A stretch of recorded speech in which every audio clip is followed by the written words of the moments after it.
5E का model हमने आज रखा है, उसमें डिफरेंट जो है ना वो हमने ईज के बारे में बताया है। तो अगर ये मॉडल अपनी ज़िंदगी में आप लोग इम्प्लीमेंट कर लेंगे तो मुझे लगता है कि कल से आज बेहतर हो सकता है आपका एक्शन के लेवल पे। कुछ लोग हैं वो विजन उनका बड़ा ज़बरदस्त होता है ना, प्लानर बड़े ज़बरदस्त होते हैं, एग्जीक्यूटर नहीं होता। और कुछ लोग होते हैं वो एग्जीक्यूटर ज़बरदस्त होते हैं, प्लानर नहीं होता। प्लानर नहीं। सही है, हमें इसका बैलेंस चाहिए। इंसान अपनी खामियां या अपने मसाइल नहीं देख पाता, बनिस्बत के बाहर वाला अच्छे से देख लेता और वो हेल्प आउट कर देता है। तो इसके पीछे क्या रीज़न है? जब आप ये सारी चीज़ें लिख चुके होते हैं तो आपके पास ये तो आ जाता है कि यार मैं क्या हूँ। मेरे नज़दीक मैंने बहुत अर्से देखी भी। एक है सुनना वीडियोस, एक है साथ मिलके वर्किंग करना। इसमें ज़मीन आसमान का फ़र्क है, क्योंकि एग्जीक्यूशन यहाँ पे डेवलप हो जाती है और वहाँ पे एग्जीक्यूशन में आने में ही जो है ना वक्त लग जाता है। किसी का ऑनलाइन बिजनेस चल जाता है और वो 22-23 साल की उम्र में लेट से 10 लाख रुपए कमा रहा है, वो बोलता है मैं ही सब कुछ हूँ, क्योंकि इसने पैसे नहीं कमाए लिहाजा ये बंदा फेल है। Think big, start small, act now. आप कयामत तक का सोच लें कि आपने दुनिया में लोगों को क्या देना है, आपकी कंपनी ने, आपके बिजनेस ने, लेकिन आज आप क्या कर रहे हैं? रोजाना कुछ ना कुछ आपने जरूर करना है।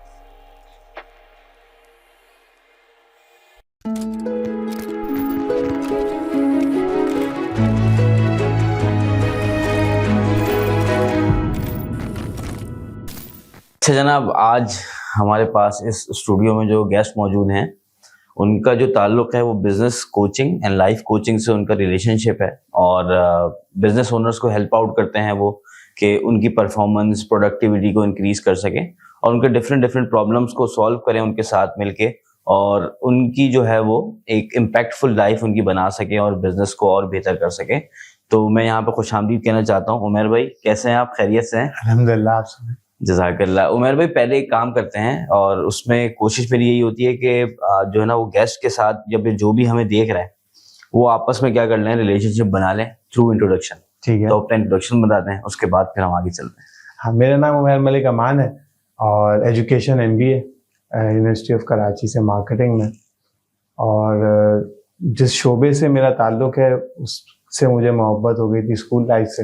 एक वीडियो देखी थी, एक ट्रेनर थे नदीम चौहान साहब, उनका इंतकाल हो गया, तो मुझे बहुत ज़बरदस्त लगा कि यार लोगों को मोटिवेट करना भी कोई काम है, लोगों को ज़िंदगी में उनको हेल्प आउट करना, फैसिलिटेट करना कि वो नेक्स्ट स्टेप पे जाए। तो ये बात होगी कोई जब मैं 17-18 साल का हूँ, तो तब से अब तक 34 साल का हो चुका हूँ, तो वो तकरीबन 17-18 साल हो गए।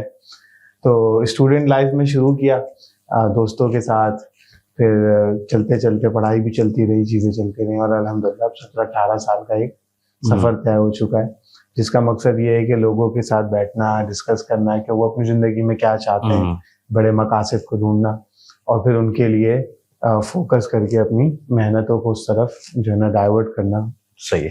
अच्छा, इन 17 सालों में आपने किन किन एरियाज में काम किया है और किन किन कैटेगरी के लोगों के साथ काम किया है, ये भी बताएं। अच्छा, इसमें जाहिर सी बात है इंसान एक्सप्लोर कर रहा होता है। yes.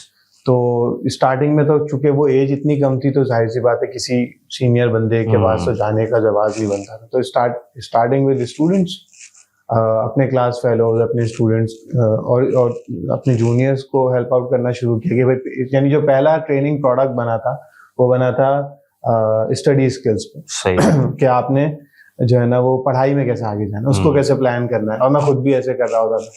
सो मुझे याद है when I was in BCom, तो मैं जॉब भी कर रहा था, सब कुछ था, दिन में शायद 2-3 घंटे पढ़ने का टाइम निकल रहा था, लेकिन उस सब के बावजूद जो है वो टॉप 10 में पोजीशन आ गई थी, क्योंकि वो प्लानिंग करनी थी, बसों में पढ़ना, ये सब चीजें।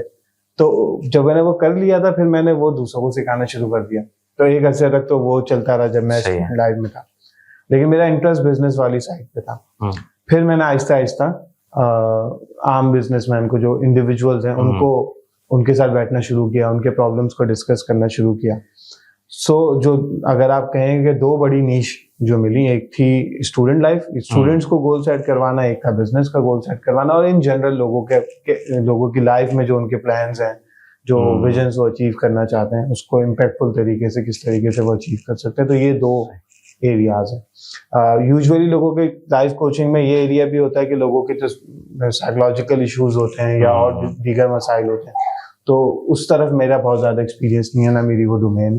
तो मेरा बेसिकली जो मेन एरिया है वो ये है कि आपका कोई टारगेट होगा, आप जिंदगी में कुछ करना चाहते होंगे, उसमें कुछ चैलेंजेस आ रहे होंगे, so I am the person who can facilitate you to सही है। Reach out. अच्छा, अगर मैं बात करूं कि बिजनेस ओनर को आपके नज़र में मुशाहिदा रहा होगा, आपने देखे होंगे डिफरेंट डिफरेंट लोग, तो बिफोर काउंसलिंग या बिफोर कंसल्टेशन और आफ्टर कंसल्टेशन क्या आप ऐसी चीज़ उनको प्रोवाइड करते हैं? क्या ऐसा आपके पास फ्रेमवर्क है जिसके ऊपर आप उनको लेके आते हैं और आपने देखा कि उनके अंदर वाज़ेह ये तब्दीलियां आ जाती हैं? अच्छा, इसमें यानी मेरे पास कोई खास फ्रेमवर्क की वाली बात का मसला नहीं है। इसमें ये है कि कोई भी इंसान हो तो होता ये है कि इंसान जब खुद काम कर रहा होता है तो वो वर्किंग इन द बिजनेस है या वर्किंग इन द लाइफ है या वर्किंग इन द कैरियर है। तो जब इंसान खुद काम कर रहा होता है तो वो बहुत सारी चीजों को तो देख रहा होता है, लेकिन वो बाहर से ऑब्जर्व नहीं कर रहा होता अपनी लाइफ को कि मैं अब यहाँ था, अब यहाँ पहुंच गया। So we always need external eyes. सही ना, हमें बाहर से लोग चाहिए होते हैं जो देखकर हमें ऑब्जर्व करके बताएं कि यार तुम ये कर रहे हो, इसको इस तरीके से और बेहतर किया जा सकता है।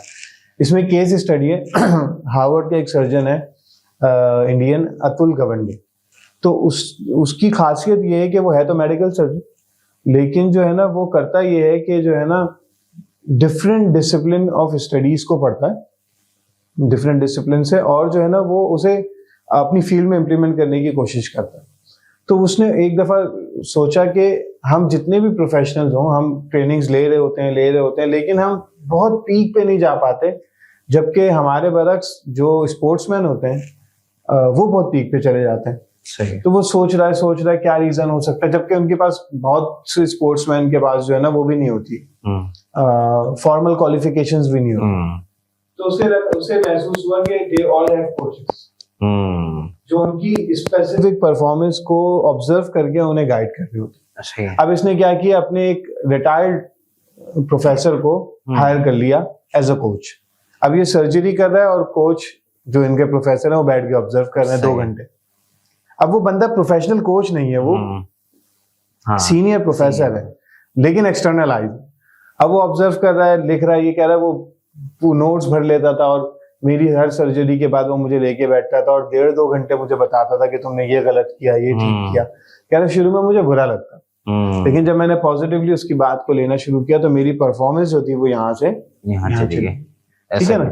सो और ये जुमला उसी से मैंने सीखा था कि कोचेस आर एक्सटर्नल आइज, जो आपको बाहर की आंखें हैं जो आपको देख के बताती हैं कि आप किस तरीके से आगे जो है ना वो जा सकते हैं। सो ये इटसेल्फ प्रोसेस इतना जबरदस्त है कि आप किसी इंसान को अपने साथ देकर चलें और वो इंसान आपको ऑब्जर्व करके बता रहा हो कि आप किस तरीके से आगे जा सकते हैं। और ऑब्वियसली यानी वन कोच फॉर ऑल वाला फॉर्मूला नहीं होता। आपकी जिंदगी के डिफरेंट पहलू हैं, तो आपको हर पहलू में स्पेसिफिक किस्म के लोग चाहिए होंगे। सो आप देखें कि भाई मैं जिस फील्ड में अपने आप को इम्प्रूव करना चाहता हूँ उस फील्ड में कौन है जिसके सामने मैं अपने काम को पेश कर सकता हूँ, जिससे मैं टिप्स ले सकता हूँ, जिसको मैं अपनी प्रोग्रेस शेयर कर सकता हूँ। सो ये तो पहली बात का जवाब होगा कि ये प्रोसेस इटसेल्फ बहुत पावरफुल है। रिजल्ट्स जो आते हैं वो रिजल्ट्स यकीनन बहुत जबरदस्त आते हैं, क्योंकि जब आपके पास एक प्लान ऑफ एक्शन होता है और कोई आपको अकाउंटेबल कर रहा होता है और आपको मजबूर कर रहा होता है दूसरे एंगल से सोचने के लिए, तो आपका जो हॉराइजन है वो इंक्रीज होता है और आप ज्यादा बेहतर चीजें जो है वो अचीव कर पाते हैं। ऐसा ही है। अच्छा, आपने क्या मसाइल देखे बिजनेस ओनर्स की, अगर मैं बात करूं आपकी नीश की, तो क्या मसाइल आपने देखे इंडिविजुअल लेवल के ऊपर और बिजनेस के लेवल के ऊपर? ज्यादातर लोग ये वाले काम कर रहे होते हैं। हाँ, उसमें देखिए दो बड़े किस्म के मसले हैं, चाहे इंडिविजुअल हो या बिजनेस हो। है ना, एक कुछ लोग हैं वो विजन उनका बड़ा जबरदस्त होता है ना, प्लानर बड़े जबरदस्त होते हैं, एग्जीक्यूटर नहीं होते। और कुछ लोग होते हैं वो एग्जीक्यूटर जबरदस्त होते हैं, प्लानर नहीं होते।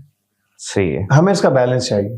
अगर आप सिर्फ विजन बनाएंगे और आप कोई काम नहीं करेंगे तो vision minus action is equal to Sheikh Chilli. ऐसे ही है। आप ख्वाब देखते जाएंगे और आप ख्वाब दिखाते जाएंगे और आप खुद भी कुछ नहीं कर रहे होंगे और आपकी टीम भी कुछ नहीं कर रही होगी, अगर आप बिजनेस ओन कर रहे हैं या लीडरशिप पोजीशन पर। वर्सेस बाजू का आप एक्शन ओरिएंटेड इतने हो जाते हैं कि आप लॉन्ग टर्म पर्सपेक्टिव ही नहीं सोच रहे होते। आप कहते हैं बस जो सामने वो करना है, जो सामने वो करना है, और वो आप कर रहे होते हैं और डर भी रहे होते हैं, थोड़ा थोड़ा काम भी कर रहे होते हैं, ठीक है ना, लेकिन लॉन्ग टर्म पर्सपेक्टिव आपके सामने नहीं होता कि हम किस तरफ जा रहे हैं। So we need to balance it out, ठीक है ना। कि किसी के पास अगर यानी अगर किसी का बहुत ज्यादा जबरदस्त एग्जीक्यूटर है एक बंदा, तो उसे विजन वाला एलिमेंट चाहिए। और अगर एक बंदा बहुत विजनरी थॉट्स रखता है लेकिन एग्जीक्यूशन में उसका प्रॉब्लम आ रहा है, तो उसे अपनी एग्जीक्यूशन पे काम करना होगा ताकि वो जो विजन उसने सोचा उसमें से वो कुछ परसेंटेज तो अचीव कर ले। तो ये बैलेंस वाला इशू जो है ना, ये सबसे बड़ा। और आपके क्या चैलेंजेस आते हैं जब आप उनकी कोचिंग कर रहे होते हैं, उनको हेल्प आउट कर रहे होते हैं? आपके क्या चैलेंजेस हैं उनके साथ मिलके? क्या चैलेंजेस आपको फेस करने पड़ते हैं? हाँ, इसमें जो चैलेंजेस का बड़ा मसला है ना, वो ये है कि एक तो क्लैरिटी का इशू होता है। बहुत दफा ऐसा हुआ कि लोगों ने बुलाया या कंसल्टिंग में एंगेज किया, उन्होंने बताया प्रॉब्लम कुछ था, फिर जब हम बैठे तो चीजें कुछ और निकली। और बहुत दफा जो है ना, माजरत के साथ मैं भी शायद इसमें शामिल होऊंगा, हम जिस चीज का क्लेम कर रहे होते हैं, जब एक्शन लेने का टाइम आता है तो हमारा एक्शन बहुत दफा उसके बिल्कुल बरक्स होता है या डिफरेंट होता है, या उस लेवल पे नहीं होता जिस लेवल पे हम कमिटमेंट शो कर रहे होते हैं। तो मैं लोगों से ये कहता हूँ कि भाई आप जो कह रहे हैं ठीक है, लेट्स सी 1 साल बाद, अगर 1 साल बाद आपको वो बात ही याद नहीं रहेगी तो मतलब कैसे चलेगा? तो आप कहते हैं इतनी बड़ी बात कर रहे हैं। सही है।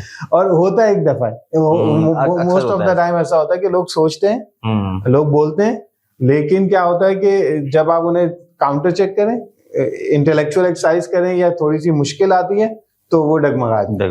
सही ना? सो इसलिए क्लैरिटी बहुत ज्यादा जरूरी है। जब आप काउंटर क्वेश्चन करते जाते हैं और जब आपको पता चलता है कि यार now is this the reason और इज दिस द रीजन, तो अब जब वो रीजन तक बंदा पहुंच जाता है ना, तो फिर उसको क्लैरिटी मिल जाती है कि यार मैं वाकई में करना चाहता भी हूँ या नहीं, और अगर ये करना चाहता हूँ तो ये अगर किसी और तरीके से हो सकता है तो मैं उस तरीके से भी करूंगा या नहीं।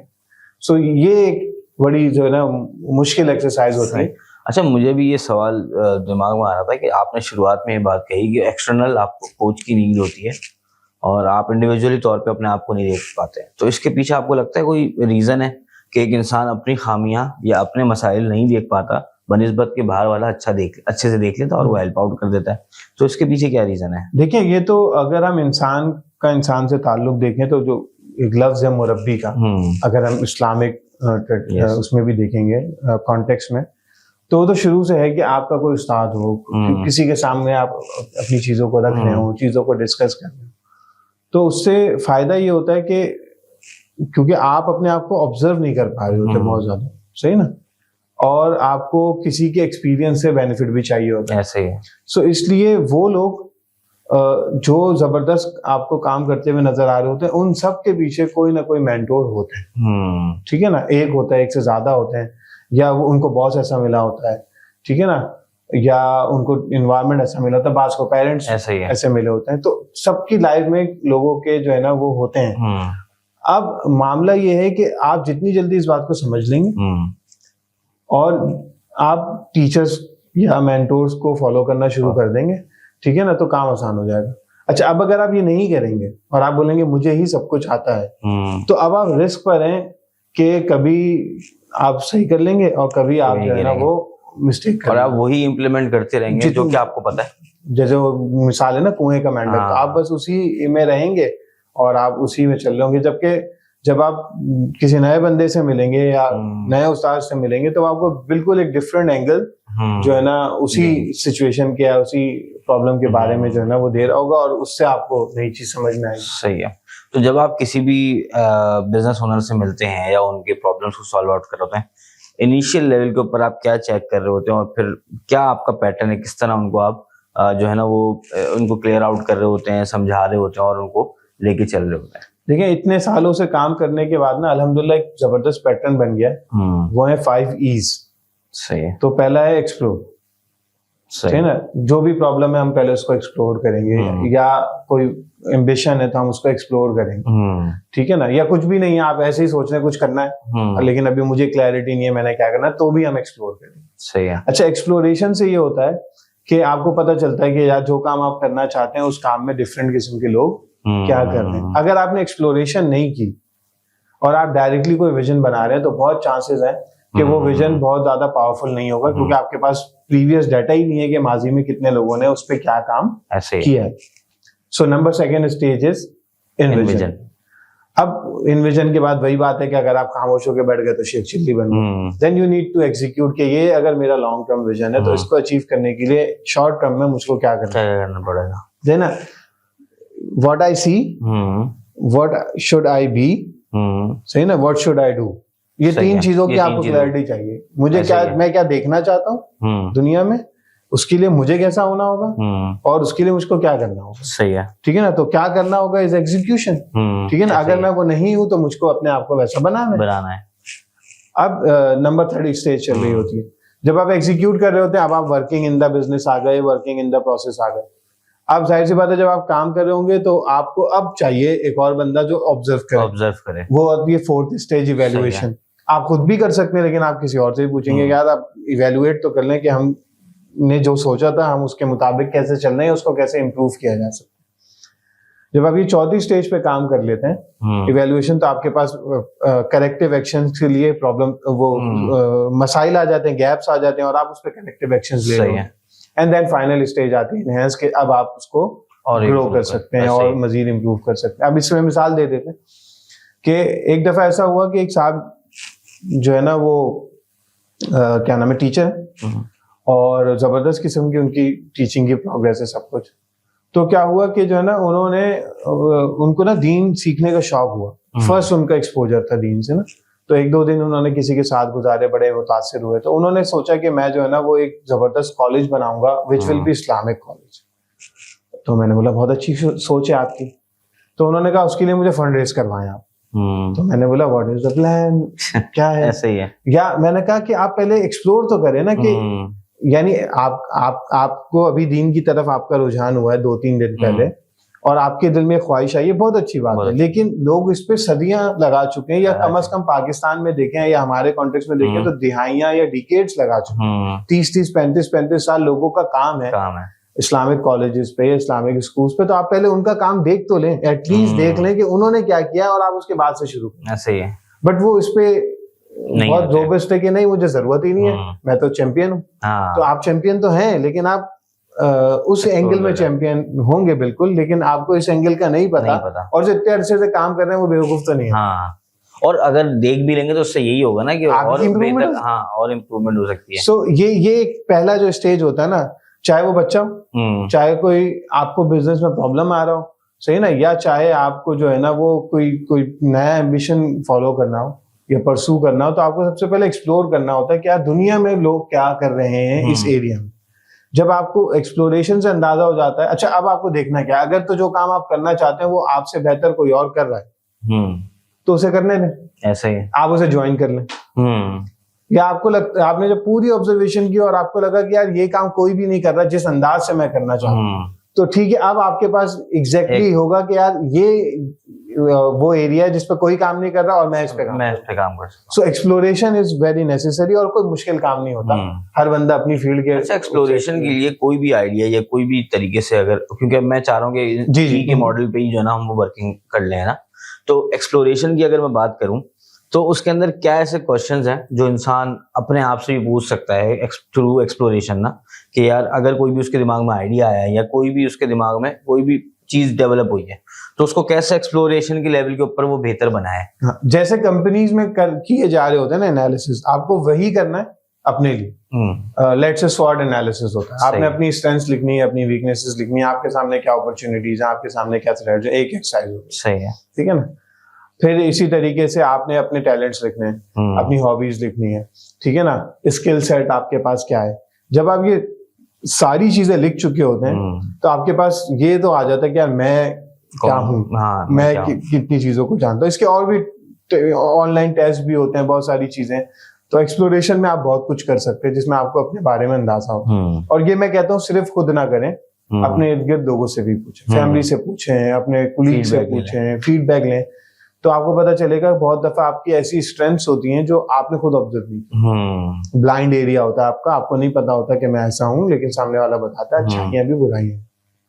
तो आपके पास एक बहुत जबरदस्त डाटा आ जाएगा। अब आपने देखना है लोगों के प्रॉब्लम्स क्या है, या सोसाइटी के प्रॉब्लम्स क्या है, दुनिया के कौन से प्रॉब्लम्स आप सॉल्व करना चाहते हैं। अब आपने वो प्रॉब्लम्स की लिस्ट बना ली तो बहुत सी चीजें ऐसी होंगी जो अब मिल रही होंगी। सही है। तो जो मिल रही होंगी, now these are sweet spots जहां पर आप काम कर सकते हैं। और पैसे कमाना कोई बुरी बात नहीं है, आप उसको बिजनेस में कन्वर्ट कर सकते हैं या किसी सोशल इम्पैक्ट प्रोजेक्ट को आप में उसको कन्वर्ट कर सकते हैं।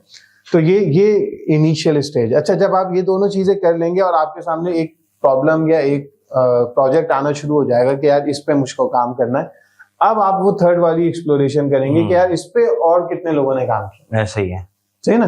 तो इस पे क्या, यानी अगर लेट से मैं कोचिंग वाले एरिया से हूँ तो मुझे पता होना चाहिए ना कि यूएस में कोचिंग की क्या प्रैक्टिस है, यूके में क्या है, इस्लामिक ट्रेडिशन में क्या है, पाकिस्तान में क्या चल रही है।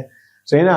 इंडिविजुअल बाज़-औक़ात हो सकता है, जैसे हमारे मुल्क में कोचिंग का नाम नहीं है लेकिन मेंटोरिंग अल्हम्दुलिल्लाह बहुत जबरदस्त, अच्छी बुरी हर किसी, चाय की होटल वाली भी है और दीनदारी वाली भी है। वो वाज़े तौर पे लोगों को पता नहीं होता कि ये हम कर क्या है ना। तो बातें करना एक तालीमी अमल है ना, हमारे एक मेंटोर है वो कहते हैं। और उनके बारे में क्या वो है, जो मोटिवेशनल स्पीकर्स हैं वो भी मेंटोर होते हैं या फिर वो अलग है? देखिए, डिपेंड करता है कि हमारे यहाँ असल में ना जेनेरिक कैटेगरीज है, क्योंकि हमारे यहाँ ये चीजें इतनी अभी डेवलप नहीं हुई है। तो हमारे यहाँ ट्रेनर सारे टॉपिक्स कवर कर रहा होता है मोस्ट ऑफ द टाइम, जबकि डेवलप कंट्रीज में ऐसा नहीं होता, हर चीज का एक अलग। हमारे यहाँ जब कोच होता है तो वो वन फॉर ऑल होता है, लेकिन बाहर ऐसा नहीं होता, वहां पे हर एरिया का अलग कोच होता है। सो इसी तरीके से motivation is a generic category. हो सकता है कि मेरी भी कोई वीडियो देख के बोल दे कि ये मोटिवेशनल स्पीकर है, आपके पॉडकास्ट देख के कोई बोल दे कि मेरी बैठक जो है ना वो एक मोटिवेशनल पॉडकास्ट है। तो इसलिए मैं सबको तो एक कैटेगरी में नहीं रख सकता। तो मैं ये समझता हूँ कि जो स्पेसिफिक चीजों पे बात कर रहे हैं लोग, तो वो बहुत सही है, उसमें मेरी कोई उनसे डिसएग्रीमेंट नहीं है। अगर तो उनका टॉपिक आइडेंटिफाइड है, वो उस पर काम कर रहे हैं, उस पर उनकी एक्सपर्टीज है, दैट्स फाइन। इन जनरल भी अगर किसी से अच्छी बात कर रहे हैं, दैट्स फाइन। लेकिन अगर कहीं पे एरोगेंस वाला मसला है या कहीं पर ऐसा है कि गलत चीज लोगों को बताई जा रही है या लोगों को एरोगेंस की तरफ लेकर आया जा रहा है, तो वहां पे एहतियात बेहतर होती है। और आप बस इस फ्रेमवर्क को समझिए, बल्कि इसमें एक उसूल है जिंदगी का, वो ये कि अगर आपके पास चाय है और मैं आपका दोस्त हूँ और उसमें भी चीनी नहीं है, और मैं उसमें जहर डाल के चीनी के बजाय और मिला के आपको दे दूं, और आप इसलिए कि मैं आपका दोस्त हूँ एतमाद करके वो चाय पी लें, तो आप इंतकाल कर जाएंगे। ऐसा ही। तो रूल ये है कि आपको अपनी चाय पे नजर रखनी है। ये नहीं देखना कि चीनी या जहर डालने वाला कौन है, ये देखना चाय में क्या डाली, चीनी डाली गई है, जहर डाला गया। So you have to take care of your tea. इसी तरीके से जब आप एक फ्रेमवर्क से देख रहे होंगे, क्या मुझे इस बंदे से फायदा हो रहा है, ये बंदा मुझे एरोगेंस की तरफ तो नहीं लेके जा रहा है, ये बंदा कोई फजूल बात तो नहीं कर रहा। अच्छा, मैंने इसमें अभी हम एक्सप्लोरेशन के ऊपर ही हैं, उसके बाद हम अगले मॉडल पे आएंगे। मेरे नजदीक मैंने ये चीज मैंने बहुत अर्से देखी भी, एक है सुनना वीडियोस, एक है साथ मिलके वर्किंग करना। इसमें जमीन आसमान का फर्क है, क्योंकि एग्जीक्यूशन यहाँ पे डेवलप हो जाती है और वहां पे एग्जीक्यूशन में आने में ही जो है ना वक्त लग जाता है। बिल्कुल, क्या समझते हैं? 100% आपने बिल्कुल ठीक कहा कि इसकी मिसाल बिल्कुल ऐसे है ना, आप एक्सरसाइज की वीडियोस देखें, वीडियोस देखें और सोचे कि आपके सिक्स पैक है, सब कुछ हो जाएगा ऐसे ही। तो आप डाइटिंग की वीडियोस देखते रहे, नहीं होगा। अच्छा, और जो आपने दूसरी बात कही कि किसी के साथ काम करना, ये इससे जो लर्निंग होती है ना, यानी मैंने अपनी जिंदगी में जितना मेंटोर्स के साथ काम करके सीखा, उतना उनके सेशंस अटेंड करके नहीं सीखा होगा। यानी मैं उनका कोच ही बना, सीखा, बहुत फायदा हुआ, मैंने उनकी ट्रेनिंग्स अटेंड की, बहुत फायदा हुआ, लेकिन जब मैं उनके साथ काम करने लगा तो फिर जो प्रेशर आता है और फिर जो आप एक बंदे के साथ रहते हुए जो चीजें सीखते हैं और ऑब्जर्व कर रहे होते हैं, तो वो जो आपकी ग्रोथ होती है, वो ग्रोथ आपकी कभी भी दूसरे एंगल से आ नहीं सकती, क्योंकि वहां पे आप लिमिट्स में खेल रहे हैं। आप स्टूडेंट है, वो आपको एक हद तक पुश करेगा, आप कोच ही है तो वो भी आपको एक हद तक पुश करेगा, लेकिन जब आप उस किसी के अंडर आते हैं देन यू ग्रो। अच्छा, अब हमारे यहाँ मसला ये है, खास तौर पे जो यूथ है, मैं ये, अच्छा मेरे नजदीक अंडर 40 कोई भी बंदा है, वैसे तो जिंदगी भर मेंटोरशिप की रिक्वायरमेंट होती है, लेकिन अगर आप 40 साल से नीचे है ना, तो आपको कोई जल्दी नहीं होनी चाहिए, कहते हैं ना, बड़ा बनने। क्योंकि हमारे यहाँ देखें, एक बहुत बड़ा जो इशू है ना, वो है अर्ली पब्लिक स्पीकिंग की ट्रेनिंग या मोटिवेशन की ट्रेनिंग। तो एक 22-23 साल 24 साल का बच्चा भी जो है ना, वो क्योंकि पब्लिक स्पीकिंग अच्छी अगर वो कर रहा है तो उसे लगता है कि मैं चैंपियन। अच्छा, इसमें जो एरोगेंस आती है ना, उस एरोगेंस में वो 60 साल 65 साल के लोगों के एक्सपीरियंस को बिल्कुल साइड लगा देता है, उसको लगता है भाई मुझे ही सब कुछ आता है। भाई तुम्हें अच्छा बोलना आता है, और हो सकता है उस अभी बंदे को experience बोलना नहीं नहीं है। आता हो, लेकिन उस बंदे ने बहुत कुछ डिलीवर ऐसा ही है। सही ना। जैसे हम अक्सर ऑफ द रिकॉर्ड जब बात कर रहे होते हैं विजनरी लोगों की, तो मैं उसमें से जिनकी भी बात करता हूँ वो उनमें से बहुत कम ऐसे होंगे जो बहुत अच्छे पब्लिक स्पीकर होंगे, ऐसा ही है। वो बिल्कुल सादे से लोग हैं, लेकिन उन्होंने डिलीवर किया। और मैं बहुत से पब्लिक स्पीकर्स को जानता हूँ जिन्होंने डिलीवर नहीं करा। सो इसकी वजह से एरोगेंस आती है। तो इसलिए मैं ये रिकमेंड करता हूँ कि अगर आप 40 साल से कम है ना, so you need to work under someone. ऐसे ही है। भले जॉब हो, भले कोई प्रोजेक्ट हो, वॉलंटियर प्रोजेक्ट में किसी के साथ चले जाएं, लेकिन आप अपने आप को छोटा बनाएं। क्योंकि अगर आप छोटा नहीं बनाएंगे तो आप उस लर्निंग को ले नहीं पाएंगे। अच्छा, ये भी बहुत ज्यादा जो है ना ये प्रॉब्लम डेवलप होगी, उस वजह से भी होगा क्योंकि ऑब्वियसली वो ऑनलाइन का शॉर्टेज। असल में वो है ना, इशू ये है कि सक्सेस फैक्टर क्या है। सक्सेस फैक्टर अगर पैसा है और एक किसी का ऑनलाइन बिजनेस चल जाता है और वो 22-23 साल की उम्र में लेट से 10 लाख रुपए कमा रहा है, तो वो बोलता है बस अब वो बोलता है मैं ही सब कुछ हूँ। जो 2 लाख रुपए कमा रहा है, ये जो सीनियर बंदा है वो बोलता है क्योंकि इसने पैसे नहीं कमाए लिहाजा ये बंदा फेल है। ऐसे ही है। तो उसका सक्सेस का फैक्टर ही डिफरेंट है, वो पैरामीटर डिफरेंट है। उस पैरामीटर में वो उस मेंटोर की सारी खासियतों को खत्म कर देगा और वो बोलेगा यार ये तो बंदा क्या कर रहा है। ऐसे ही है। ये तो एक बेसिक से सैलरी ले रहा है, इससे ज्यादा पैसे तो मैं कमा रहा हूं। और मैंने तो इससे मुझसे सीखना चाहिए। अच्छा, मैंने बहुत दफा ऐसा देखा है कि जो लोग माशाल्लाह अल्लाह ताला उनके ऊपर जो है ना वो रिस्क के दरवाजे खोल चुके होते हैं और अच्छा कमा रहे होते हैं, तो वो 50,000 नौकरी वाले को ना वो बड़ा ही अच्छा, वो भले देखे ना देखे, लेकिन मेरी बातचीत रही है तो वो बहुत ही ऐसा लगता है कि यार ये तो बिल्कुल ही बेकार बन। सबकॉन्शियसली उनको ये लगता है। आपको नहीं पता कि वो क्या हो सकता है कि आप मतलब उसकी जो लॉन्ग टर्म वैल्यूज डेवलप हो रही हैं वो आप अगले 5 साल बाद फारिग हो जाएं, वो करता रहेगा। तो मैंने अक्सर मैंने इर्द गिर्द लोगों की बातचीत सुनी है, तो मैं इसलिए मैं कह रहा हूँ कि ये मुझे लगता है कि नहीं करना चाहिए कि अगर अल्लाह ताला ने आपको दे दिया, कोई ऐसा रास्ता दे दिया और उसको नहीं मिला, तो इस बुनियाद के ऊपर तो मैं उसको नहीं कह सकता यार ये तो बेवकूफ है, इसने तो ये तो करता ही नहीं है, ये तो ये नहीं करता है, तो वो नहीं करता।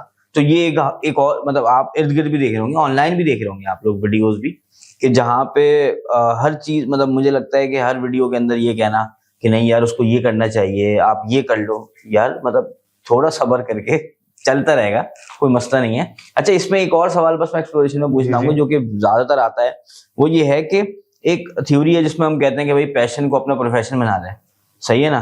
तो इस थ्योरी को आप क्या समझते हैं कि क्या, क्योंकि ये भी एक्सप्लोरेशन के फेज में ही है, तो ये करनी चाहिए नहीं करनी चाहिए, इसके ऊपर क्या आपके पॉइंट ऑफ व्यू? देखिए, एक्सप्लोरेशन में तो हम अभी एक्सप्लोर कर रहे हैं ना, और उसमें हम ये कहते हैं कि आप ना वाई भी ढूंढें कि आप ये क्यों करना चाहते हैं। अच्छा, बहुत दफा जो है ना वो वाई होता है पैसा। बंदा कभी बोल देता है, कभी नहीं बोलता, कैरियर का नाम दे देगा, ग्रोथ का नाम दे देगा, लेकिन उसके पीछे रीजन होता है पैसा। तो अगर है तो ठीक है, हो सकता है पैसा रीजन। बाज़ का रीजन पैशन होता है, शौक है मेरा, और बाज़ का प्रेशर होता है सोसाइटी का कि यार अब यही मिल रहा था तो यही करना है, या हम तो इस फैमिली बैकग्राउंड से तो हम कोई और काम नहीं कर सकते, हमें यही करना पड़ेगा। ये हो गए 3, ठीक है ना। और बहुत दफा क्या होता है कि जो है ना इंसान जो है ना वो रिकग्निशन या फेम के लिए कर रहा होता है कि यार इस पेशे में बड़ी इज्जत है, या इस पेशे में मैं मशहूर हो सकता हूँ, ठीक है ना। तो ये चारों रीजन हो सकते हैं, लेकिन इन सब रीजन से बड़ा रीजन होना चाहिए कि आप कोई स्ट्रॉन्ग इम्पैक्ट क्रिएट करना चाहते हैं और अल्लाह के लिए करना चाहते हैं। अगर ये 4 चीजें अल्लाह ताला को राजी करने के अंडर आ रही हैं तो इनमें मसला नहीं है।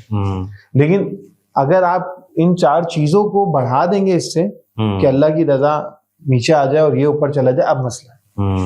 मिसाल के तौर पे एक शख्स अगर कोई काम इसलिए करता है कि मैं सिर्फ पैसे कमाऊं, तो अगर मैं आपसे बोलूं हसन भाई कि एक शख्स है और वो क्लेम करता है कि मैं बिना सांस लिए जिंदा रह सकता हूं, तो वो सच्चा है, झूठ है।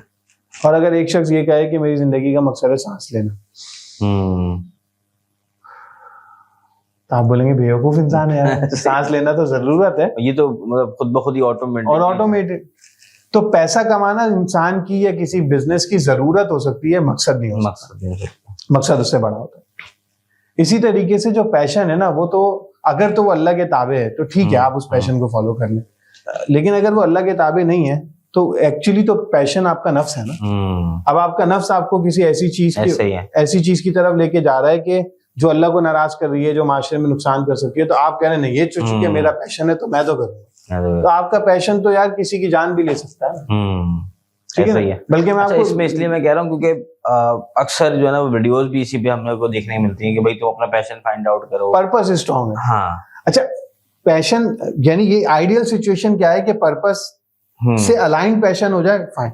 अगर मिसाल के तौर पे मुझे पढ़ने लिखने का या लोगों से बातें करने का ये इसका शौक है, पैशन है, और ये अल्लाह ताला को राजी करने की डोमेन के अंडर है, दैट्स फाइन। सही ना? ये तो आइडियल सिचुएशन है। लेकिन अगर दोनों में चॉइस का वक्त आ जाए कि एक तरफ पर्पस है और एक तरफ पैशन है, एक तरफ अल्लाह ताला की रजा है और एक तरफ पैशन है, तो अब आपको पर्पस ढूंढना है, पर्पस को चूज करना है, अब आप पैशन को रोक। सही है। क्योंकि यही मुसलमान होने की निशानी है कि हम बंदे हैं। सही ना? हम अल्लाह के बंदे, हम वी आर नॉट फ्री के हम कुछ भी कर लें। तो ये पैशन है। सिमिलरली सोसाइटी का प्रेशर वाली एग्जांपल है। सिमिलरली रिकग्निशन अगर मिल जाती है तो ठीक है, लेकिन अगर आप काम अल्लाह के लिए कर रहे हैं तो आपको रिकग्निशन की वो नहीं होनी चाहिए। जो हमारी पिछली बात चल रही थी उसमें मुझे कल ही एक जबरदस्त एग्जाम्पल मिली, फर्स्ट हैंड नॉलेज किसी ने मुझे बताई कि पाकिस्तान में ना एक मस्जिद के इमाम है जिन्होंने बहुत जबरदस्त काम किया। उनका वेलफेयर इदारा बहुत बड़े लेवल पे काम कर रहा है, बैतुस सलाम। तो उनके बारे में किसी ने बताया कि उनका जो लाइफ स्टाइल है अब्दुल सत्तार साहब का, वो बिल्कुल आज तक सादा है। अच्छा। यानी उन्होंने कहा कि उनका जो घर है वो बिल्कुल ही सादा सा घर है, और उनको लोगों ने बहुत कहा कि आप अपग्रेड कर लें, वो नहीं है। अच्छा, अब लोग उनकी एक अटैचमेंट से या उनकी चीजों से मुतासिर नहीं हो रहे, लोग उनके काम से मुतासिर हो रहे। सो यंग एज में या यूथ को इसको समझने की जरूरत है कि हमने हमारे पास जो जबरदस्ती सोशल मीडिया पे आइडल्स बन गए जो सिर्फ पैसे को ही सब कुछ कह रहे हैं, तो ठीक है पैसा कमाना मसला नहीं है, लेकिन दूसरे को हकारत से देखना ये मसला है, पैसे को सब कुछ समझ लेना ये मसला है, ठीक है ना? ये चीजें मसाइल है। हाँ, मेहनत करना और परसू करना है। अच्छा, मेरे ख्याल से ख्वाहिश रखना भी गलत तो नहीं होगा ना कि अगर वो ख्वाहिश है कि उसकी कि वो पैसा उसके पास आए, वो सब चीजें आए, अल्लाह के ताबे है, हाँ, तो कोई मसला नहीं। जो अशरफ मुबश्शिरा में सहाबा है उनके बारे में जो रिसर्च है वो आती है कि एटलीस्ट 6 शॉर्ट था कि वो बहुत वेल्दी, एटलीस्ट 6 उस वक्त के पैरामीटर्स के हवाले से। सो और उनको जन्नत की बशारत भी मिल गई उसमें हज़रत अब्दुल रहमान बिन औफ। तो पैसा इटसेल्फ नॉट गुड और बैड, उसके लिए मेहनत करना भी नॉट गुड और बैड, बट आपकी इंटेंशन क्या है और आप उसको कहीं अल्लाह ना करे अपनी अब्दियत से ऊपर तो नहीं समझ रहे। अगर समझ रहे हैं तो अब सही है जी। एक्सप्लोरेशन के ऊपर इसमें भी मुझे बहुत सारी चीजें आ रही थी, मैंने हम इसमें अलग-अलग भी कर सकते हैं। इसके ऊपर हम ब्रेक लगा के एनविजन के ऊपर हम जाते हैं। तो एक्सप्लोरेशन के बाद नेक्स्ट स्टेज आती है एनविजन, उसके बारे में बताएं कि वो क्या होती है और वो किस तरह लिंक करती है एक्सप्लोरेशन से। अच्छा, एक्सप्लोर आपने कर लिया, आपको एक रास्ता मिल गया कि यार ये मुझको करना। अच्छा, अब क्या है, अब आपने उसका एक स्ट्रॉन्ग विजन बनाया।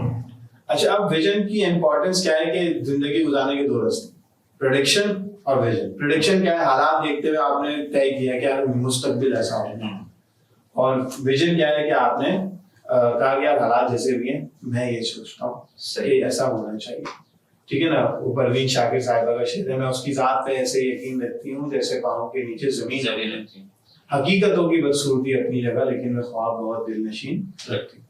तो हुजूर सल्लल्लाहु अलैहि वसल्लम जब आए तो उस वक्त के लोग तो बच्चियां जिंदा दफना रहे हैं और बहुत सारी बुराइयों में, तो अगर उनके हालात देख के फ्यूचर प्रेडिक्ट किया जाएगा तो बहुत वर्स होगा। लेकिन हुजूर ने उनके हालात को नहीं देखा, बल्कि हुजूर अपने विजन पे काम करते रहे और उन्हीं में से सहाबा बन, सही ना? और भी फिर हिस्ट्री में ऐसी मिसालें। तो अब्दुल सत्तार एरी साहब के बारे में आता है, जब कराची में एम्बुलेंस नेटवर्क स्टार्ट किया तो यहाँ 2 या 3 एम्बुलेंसेज गवर्नमेंट की, और फिर एक वक्त आया कि प्राइवेट एम्बुलेंस फ्लीट में सबसे बड़ा फ्लीट हो गया था। तो और कराची के उस वक्त के सारे हालात उन्होंने ऑब्जर्व की जो हम कराची वाले जानते हैं, एक क्रिटिकल एरिया है, यानी एरा कराची में गुजरा, तो उन्होंने उसमें सर्वाइव किया। अब्दुल बारी खान साहब की मिसाल इंडस हॉस्पिटल, तो उन्होंने उस पे देखा कि भाई ये मुझको करना है, इसी कराची में रहते हुए करना है, फ्री हॉस्पिटल बनाना है, एक्सीलेंस लेवल पे हेल्थ केयर को रखना है। सो अगर आप हालात से बालातर होकर सोचते हैं कि यार ये मुझको करना है और उसके लिए ये लाइन ऑफ एक्शन है and I will do my best to achieve it, so that is called vision, कि मैं क्या देखना चाहता हूँ हालात से बालातर हो गए।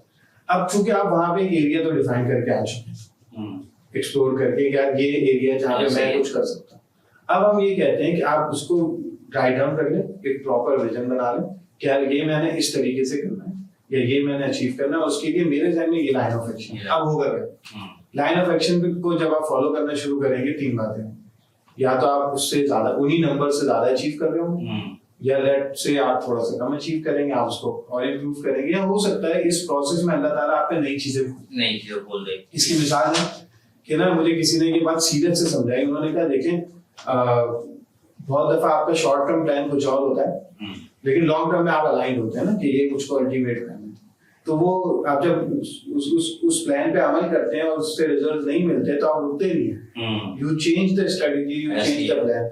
तो जैसे उन्होंने कहा सीरियस से, उन्होंने जो मिसाल दी, उन्होंने कहा कि आप जो सलम गए ताइफ, वहां के लोग नहीं माने, लेकिन आप जो रुके नहीं, फिर उन्होंने सरदारों को दावत दी, फिर करते करते मिना में मदीना के लोग मिल गए, और फिर मदीना से अल्लाह ताला ने काम लेना था। तो यानी आप के इनिशियल प्लान में शायद मदीना नहीं था, वो ताइफ था, लेकिन उन्होंने ताइफ था, उन्होंने उस पर वर्किंग की, नहीं हुआ, फिर वर्किंग की, but you have to keep working on the strategy ना, अल्टीमेट जो है ना वो अलाइंड हो तो मसला नहीं। इसकी एक और मिसाल क्या है कि आपने इन विजन में आपने क्या करना है, आपने जो है ना वो देखा पहाड़ की चोटी, आपने कहा यहाँ जाना है, अब आपने उसका एक पैटर्न बनाया, अब आपने उस पैटर्न को फॉलो करना है, ठीक है ना, और उसमें हो सकता है कहीं रुकावट हो तो you have to change the strategy, but you ultimately you have to reach out that ultimate goal. So ये इन्विजन का पार्ट होता है। अच्छा, जितनी क्लियर इन्विजनिंग हो जाती है उतना ज्यादा आपके पास जो है ना वो स्पेसिफिक एक्शंस आ जाते हैं कि यार अगर मैंने अपनी मौत तक ये काम करना है, ठीक है ना, तो अगले 10 साल में क्या करना है, 5 में क्या करना है, 3 में क्या करना है, 1 में क्या करना है, और आज क्या करना है। मे बी आपकी मेरी बैठक का जो एक लॉन्ग टर्म विजन है उसका आज कल का यानी डे टू डे स्टेप ये होगा कि यार मुझे एटलीस्ट एक podcast in a week release करना है।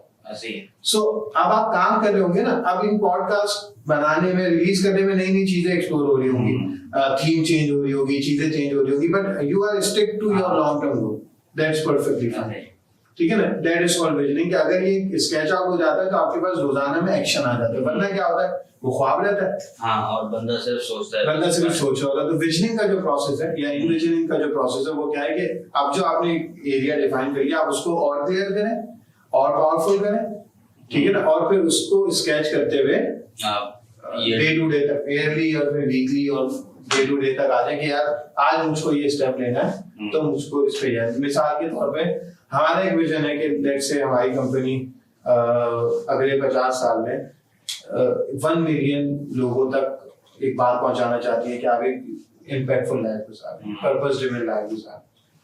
अब उसका मेरा on regular basis to do क्या है कि भाई मैंने वीकली बेसिस पे इतने लोगों के साथ 1-on-1 सेशन करना, ट्रेनिंग्स और सब चीज अपनी जगह, लेकिन 1-on-1 लोगों के साथ बैठना है। अच्छा, अब वो जो 1-on-1 लोगों के साथ बैठना है वो हर किस्म के लोग हैं, वो बिजनेसमैन भी हैं, वो इंडिविजुअल भी है, ठीक है ना। वो अगर कभी मैं करीम में जा रहा हूँ तो करीम का ड्राइवर भी होगा, सो हर इंसान उस कैटेगरी में है ना। तो अब अगर मैं रोजाना वो काम कर रहा हूँ तो I am getting different variety, different flavours. क्या बात रखनी कैसे, यानी करीम के ड्राइवर से बात कैसे रखनी है और एक सीनियर बिजनेसमैन से कैसे बात रखनी है, सही है, ठीक है ना। और फिर आइडियाज आते हैं। अच्छा, शुरू में आपके लाइन ऑफ एक्शन नहीं होता, जैसे जहाँ के आप एलुमनाई हैं, तो मेरी उनसे बात हुई सर से, आयोगा सर अदनान से, तो उन्होंने बताया कि भाई हमारा एलुमनाई को 30,000 सो मैंने कहा 1 मिलियन में 30,000 तो इनकी बात है तो इन्हीं से बात करो। अच्छा, ये मेरे इस साल के इनिशियल प्लान ऑफ एक्शन में नहीं था, लेकिन जब मैंने उनसे बात की तो वो एक्सप्लोरेशन में कि यार अगर ये 30,000 एलुमनाई और हम इन्हीं को कैप्चर कर लेते हैं क्योंकि ऑलरेडी अच्छा खासा इन पे काम हुआ हुआ।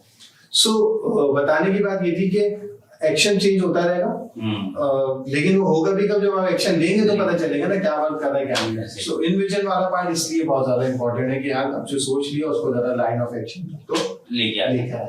सही है, लाइन ऑफ एक्शन आ गया, अगले स्टेप अब क्या है भाई, जो मुश्किल तरीके का सही ना। अब क्या है कि आप इतना आसान नहीं है कि आपका डे टू डे बेसिस पे एक्शन हो। अच्छा, उसको बहुत ज्यादा ओवरलोडेड ना करें, या अगर करना भी है खुद को मोटिवेट रखने के लिए तो उसको ना 2 हिस्सों में रखें। कुछ काम ऐसे हैं जो बहुत आसान हो और कुछ काम थोड़े से स्ट्रेच करने वाले भी हो, आपको थोड़ी सी मुश्किल भी। तो जो आसान है वो इसलिए हो ताकि आप रोजाना कुछ ना कुछ तो करें। पता चले पहले दिन ही आपने वो एक फिलॉसफी है ब्रायन ट्रेसी की, ईट दैट फ्रॉग। वो कहता है कि दिन का काम आगाज मुश्किल काम से करो तो बाद का काम उसी में फंस जाए। तो भाई आपको देखना होता है, कभी आप कर ले कभी, लेकिन कभी आप स्मॉल काम से भी स्टार्ट करें कि यार ये काम आसान है जो लेट्स स्टार्ट, ताकि मोमेंटम तो बनना शुरू हो ना। सो एग्जीक्यूशन में बड़ा आपको देखना पड़ता है कि आपको टाइम मैनेजमेंट लानी पड़ेगी, आपको प्रोडक्टिविटी लानी पड़ेगी।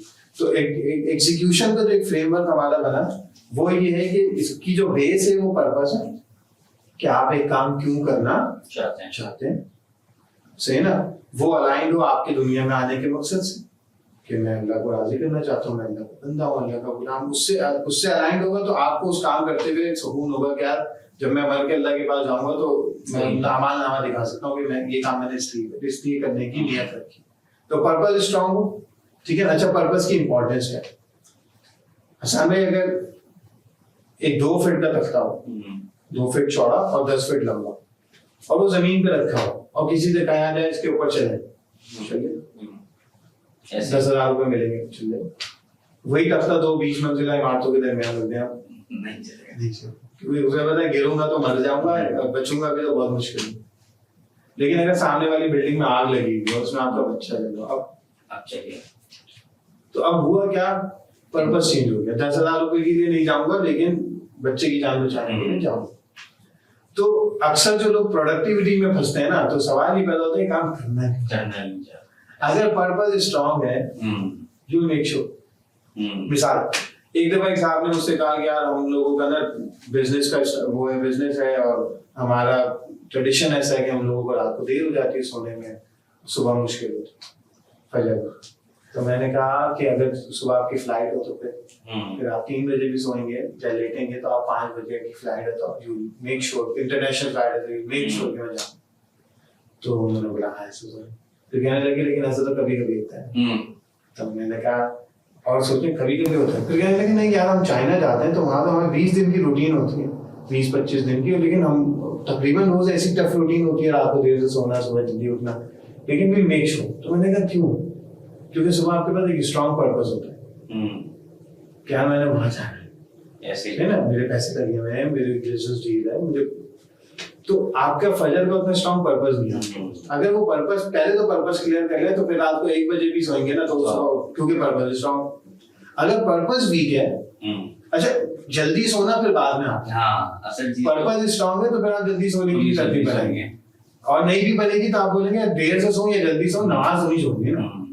सो पर्पस को पहले समझना होगा, वरना क्या होता है, वरना तो ना आप एक मसले को हल करते हैं दूसरा आ जाता है, दूसरे को हल करते हैं तीसरा आ जाता है। जैसे मिसाल के तौर पे अब एक बंदा प्रोडक्टिविटी के साथ काम नहीं कर पा रहा, तो अब उसका एक कोई मसला आएगा, अब आपने वो मसला सॉल्व किया, थोड़े दिन बाद दूसरा आ जाएगा, अब आप वो तो आप ये तो फाइटिंग करते रहेंगे। ऐसे ही है भाई, पहले एक स्ट्रॉन्ग पर्पस तो लिया है कि यार ये काम करना है क्यों।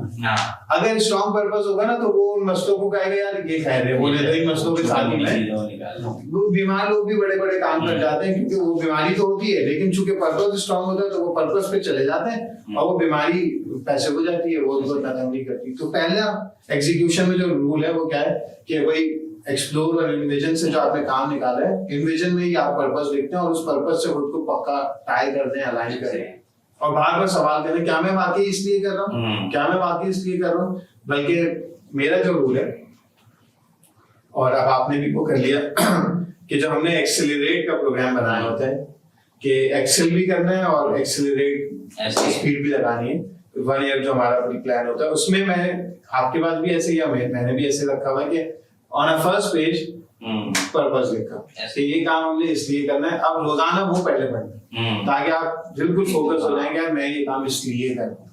अच्छा जब ये हो जाता है तो एक जुमला है, मोहब्बत खुद सिखा देगी तुझे मोहब्बत क्या है। तो अगर आपका पर्पस स्ट्रॉन्ग है ना, अब आपको टूल्स निकल लेंगे, अब आप खुद ही सर्च कर लेंगे या अपने टूल्स बना लेंगे, ठीक है ना। तो टूल्स इतना मसला नहीं है। अब आते हैं पर्पस स्ट्रॉन्ग हो गया, अब आपको 2 पिलर्स उसके ऊपर खड़े करने। एक है क्या नाम है, फेथ का, अल्लाह पे भरोसा। चूंकि आप काम अल्लाह के लिए करना चाहते हैं, अल्लाह से मांग लेना, अल्लाह से मांग ले कि अल्लाह ताला मेरे लिए काम को आसान कर दे। दुआएं आदीज में बहुत सारी दुआएं कि अपनी दुनिया के कामों को भी आसान करने की अल्लाह से दुआ मांगे। तो हम अल्लाह से दुआ मांगे कि अल्लाह ताला हमारे लिए, तो आप थोड़ी आसान चीज भी मुश्किल कर सकते हो, मुश्किल भी आसान कर सकते हैं, तो अल्लाह से मांग लिया, ठीक है ना, और जो हमारे वो कर लिए। अब आ जाता है मेन मटेरियल मीन्स ना, कि अब आपने असबाब क्या इख्तियार करें। तो उन असबाब में सबसे पहले टाइम मैनेजमेंट, कि यार अब चूंकि मुझे एक बड़ा काम करना है तो उसके लिए मुझे टाइम मैनेजमेंट आनी चाहिए कि मैं उस बड़े काम के लिए रोजाना की बुनियाद पे प्रायोरिटाइजेशन कर सकूं, कि मैंने अपनी हेल्थ को कितना टाइम देना है, अपने उस विजन को कितना टाइम देना है। तो ये टाइम मैनेजमेंट एक ब्रॉड एरिया है। तो इसमें आपने अपनी प्रायोरिटीज लिखनी है कि मैंने कौन सा काम कैसे करना है, कौन सा काम किस वक्त, कौन सा काम ज्यादा इंपॉर्टेंट है, कौन सा काम कम इंपॉर्टेंट है, उसके डिफरेंट टूल्स हैं। अच्छा, ये चूंकि अब टूल्स वाली चीज है तो इधर ना हम कहते हैं भाई आप ओपन है, ठीक है ना, जो किसी के लिए वर्कआउट करता है, किसी के लिए डिजिटल चीजें वर्कआउट करती हैं, किसी के लिए फिजिकल चीजें वर्कआउट करती हैं, किसी के लिए हाइब्रिड वर्कआउट करती हैं। जैसे मैं हाइब्रिड पे चलता हूँ, कुछ चीजें फिजिकल होती हैं, कुछ चीजें डिजिटल होती हैं। तो whatever works for you do it. यहाँ पे कोई बहुत ज्यादा आपको ना लकीर का फकीर नहीं बनना, क्योंकि आपको यहाँ से रिजल्ट ऐसे ही है ना। तो अब आप रोजाना की बुनियाद पर जो है ना वो अपने आप को मैनेज करेंगे, भाई मैंने सुबह उठना है, मैंने इस टाइम ये काम करना है, इस टाइम ये काम करना है, इस टाइम ये काम करना है, और रात को रोजाना इवैल्यूएट करना है। अब जब आप रोजाना इवैल्यूएशन कर रहे हो, अब हम 4th तक चलते हैं, एग्जीक्यूशन होगी। अच्छा, मैं इसमें एग्जीक्यूशन में, क्योंकि इस पे बहुत ज्यादा मुझे लगता है जी, ये सबसे बड़ा मॉड्यूल है। अच्छा, उसमें मुझे बताएं कि क्या आपने ज्यादातर देखेंगे कि लोग गलती करते हैं, सोचता हर कोई है कि यार मैं तो ऐसा गुजारूंगा, लेकिन नहीं कर पाते। तो उनमें क्या क्या गलतियां आप देखते हैं? उसमें देखिए, इंसान हमें ना सबसे पहले समझना होगा कि इंसान ऑपरेट कैसे करता है। मोस्ट ऑफ द टाइम क्या होता है कि वादा निभाना बहुत आसान होता है, पर्सनल कमिटमेंट निभाना बहुत मुश्किल है। वादा निभाना ऐसा है कि जैसे 10 कदम चलना, और पर्सनल कमिटमेंट निभाना ऐसा जैसे 10,000 कदम चलना, क्योंकि कोई आपसे कुछ नहीं। अब लोग क्या करते हैं, लोग या तो सोचते हैं कि हमने वही विजन अचीव करना है, शेख चिल्ली वाला प्लान, और उसको प्लान ही नहीं करते, तो अब कोई पूछने वाले ही नहीं, आप मेजर ही नहीं कर सकते। कुछ लोग प्लान कर लेते हैं लेकिन अब एग्जीक्यूट नहीं करते, उनको पता है आपको पूछेगा ही नहीं। तो पहला तो ये कि हमें ये समझना है कि यार हम ऑपरेट कैसे करते हैं। तो सबसे आसान तो तरीके का ये है कि जो आपका प्लान ऑफ एक्शन है, आप उसे किसी के साथ टाइप अगेन अब आता है कोच का रोल, किसी कोच को, किसी मेंटोर को एंगेज करें कि वो आपको अकाउंटेबल करे कि भाई ये काम तुमने क्यों नहीं किया। आप डेली बेसिस पे उसे रिपोर्ट करें, टीम बना लें, ठीक है ना, फैमिली मेंबर में, फ्रेंड्स में, हर चीज का एक अकाउंटेबिलिटी पार्टनर पकड़ें, ताकि वो आपकी, तक मुझे लगता है अकाउंटेबिलिटी हमारी थी किसी के हाथ में, तब तक हम सही थे। हमारी जो रूटीन है, जो रात का हम लेट जागना और फिर बाकी के मसाइल, वो कब शुरू हुए? जब हम मैट्रिक कर लिए, जब हम अब्बा के हाथ से हम निकल गए, तब मसाइल शुरू हुए। जब तक हम अकाउंटेबल थे तब तक सेट चल रहे थे। बिल्कुल आपकी बात सही है। तो आप अपने आप को किसी इन्वायरमेंट, अकाउंटेबिलिटी 2 तरीके से आएगी ना, इंडिविजुअल के हाथ में अपना हाथ देंगे या किसी इन्वायरमेंट के हाथ। यानी आप कोई ऑफिस ऐसा ज्वाइन कर लें, ठीक है ना, जहाँ पे आपको अकाउंटेबिलिटी देनी पड़े। इसी तरीके से आप किसी पर्सन को जो है ना वो मेंटोर के तौर पे गए, तो ये सबसे आसान तरीका है। अच्छा, जब आप ये कर रहे होते हैं तो आहिस्ता आहिस्ता आपके अंदर खुद भी डिसिप्लिन पैदा होना शुरू होता है। फिर आप ये नोट करते हैं कि हाँ, अब अगर मैं, यानी कुछ काम ऐसे जो मैं मेंटोर की अकाउंटेबिलिटी के बगैर भी कर रहा हूँ, क्योंकि मेरा मिजाज बन गया उन कामों को करने का, सही ना। इसके बाद एक और टूल जो बताया जाता है, जो बताने में बहुत आसान है, लेकिन मेरी जाती ऑब्जर्वेशन पिछले चंद सालों में ये है कि वो बहुत मुश्किल होता है, और इसकी वजह से बहुत से लोग अपने विजन्स या अपने गोल्स अचीव नहीं कर पाते। वो ये होता है कि आप इस फैक्टर को डिस्कस ही ना करें, और आप अगले बंदे को ये समझाएं कि यू कैन डू इट। अब आप उसको उस वक्त मोटिवेशन देंगे, yes you can do it, वो प्लान बना लेगा, सब कुछ करेगा, 2 हफ्ते बाद वो नहीं कर पाएगा, क्योंकि इतना ज्यादा हम पे बॉम्बार्डमेंट है एक्सटर्नल चीजों की, सोशल मीडिया, फिर मामला और ये सब। तो उसकी वजह से मसला ये है कि आप उस बंदे को क्या रोजाना बैठ के मोटिवेट करेंगे। अच्छा, मोटिवेशन का एक और बड़ा मसला पता है कि एक्सटर्नल मोटिवेशन का वो मसला ये होता है कि ना वो रेजिस्टेंस क्रिएट करेगी। ऐसे ही, यानी आपको जो मोटिवेशनल स्पीकर आज पसंद आ रहा है ना, थोड़े दिन आप सुनेंगे, फिर आप बोलेंगे यार अब ये नहीं पता नहीं, अब उससे ऊपर गए, वो डोपामाइन जो है ना वो आपका, अच्छा तो आप कहाँ तक जाएंगे। तो यानी फिर आप रेजिस्टेंस आ जाएगी, आपको समझ ही नहीं आएगा बंदा। अच्छा, इसलिए आपको एक तो इनर पर्पस चाहिए कि यार जो भी है मुझे तो ये करना, और दूसरा अकाउंटेबिलिटी पार्टनर्स या एनवायरनमेंट, ये इसलिए नेसेसरी है कि वहां पे बहुत सी चीजें आप छोड़ना चाह भी रहे होते हैं तो आप वो एनवायरनमेंट के चक्कर में बन जाते हैं, आपसे छूटती नहीं। जैसे अक्सर ही होता है, अगर मिसाल के तौर पे आपको मौका लगे रेजिडेंशियल एक्टिविटीज करने से, वो तो बेस्ट, चाहे रिलीजियस पॉइंट ऑफ व्यू में हो या कहीं रीड हो या बिजनेस की या कुछ, आप वहां चले जाए जहाँ पे आपको पता है कि पूरे 3 दिन या 4 दिन लगे किसी के साथ रहना, तो आपकी रूटीन बड़ी जो है ना वो एडजस्ट हो जाती है, क्योंकि आपको अब आप एक एनवायरनमेंट के पाबंद हैं, तो आपको चीजें करना आसान है। या इसमें एक और मिसाल है कि जो है ना वो क्या नाम है, हमारा एक दोस्त है, उनको फजर का मसला हुआ था, तो उन्होंने क्या किया, अपने पैर में रस्सी बांधी और रस्सी का दूसरा हिस्सा जो है ना वो अपने कमरे से बाहर कर दिया, क्योंकि उनके वालिदैन उठे थे, और अपने वालिद को कहा कि देखिए मैं आराम से नहीं उठूंगा, दरवाजा बजाने से नहीं उठूंगा, ये खींच लीजिए, और जब पैर खींचेगा तो उड़ जाएगा। सो इस लेवल का कमिटमेंट चाहिए ऐसे कि आप अपना जो, क्योंकि आपके लिए अच्छा कमिटमेंट कब बनेगा, जब वो चीज इंपॉर्टेंट हो, तो इसलिए पर्पस को बार बार इनग्रेव करना अपने अंदर जरूरी है, लिख के लगा लें, बार बार देखते रहे, बार बार ये है, यही करना है और कुछ नहीं करना, ताकि स्ट्रॉन्ग पर्पस आ जाए, और उसको अचीव करने के लिए जो टू डूज निकाले उसे सबसे आसान तरीका है कि वो एक्सटर्नल एनवायरनमेंट में टाई अप, ठीक है ना। जैसे मुझे स्विमिंग करनी होती है अगर, तो मैं अपने बेटे को टाई, अब मुझे पता है कि मैं आगे पीछे हो सकता हूँ, लेकिन उन्होंने मुझे वो करवा दी। सो ये आसान तरीका, सेल्फ मोटिवेशन कहने को बहुत आसान है, ऐसे लोगों की मिसालें हम सुनते हैं बड़े, अच्छा ये भी एक टॉपिक है जिसपे मैं चाहूंगा कि हम डिस्कशन जरूर करें, कि हमारे सामने जो है ना वो बहुत ज्यादा गलत एग्जांपल्स दी जाती हैं किताबों में भी, वीडियोस में भी, और दोनों पैराडाइम में, दीन के पॉइंट ऑफ व्यू से भी और दुनियावी। यानी इलॉन मस्क अगर मशहूर हो गया तो हम उसका स्केड्यूल इस तरीके से बनाकर दिखाया जाता है या उसकी प्रोडक्टिविटी दिखाई जाती है कि हमें लगता है ये बंदा तो इंसान ही नहीं, और इसी वजह से भी गैप क्रिएट होता है, क्योंकि आपको लगता है कि आप हमेशा इस डाउट में रहते हैं कि मैं नहीं कर सकता, और आप एक ऐसी चीज को सोच रहे हैं जो कि पॉसिबल ही नहीं। अच्छा, इसमें जो हमारे पास स्टैंडर्ड है ना वो सहाबा है, आप सल्लम हमारे लिए मशले लाए, और आपने फरमाया कि सहाबा से ताल्लुक की माने, तो हमें ये देखना है कि सहाबा का अमल क्या है, और आप सल्लम ने सहाबा को प्रोडक्टिविटी या इन चीजों के बारे में क्या दर्ज दी। तो अगर इबादत की बात करें तो वो मशहूर है वाकया कि कुछ सहाबा ने हर वक्त रोजे रखना शुरू कर दिए, पूरी तहज्जुद यानी पूरी रात जाग के इबादत करना शुरू कर दिया, उन्होंने रोका, और तुम्हारे नफ्स का तुम क्या है।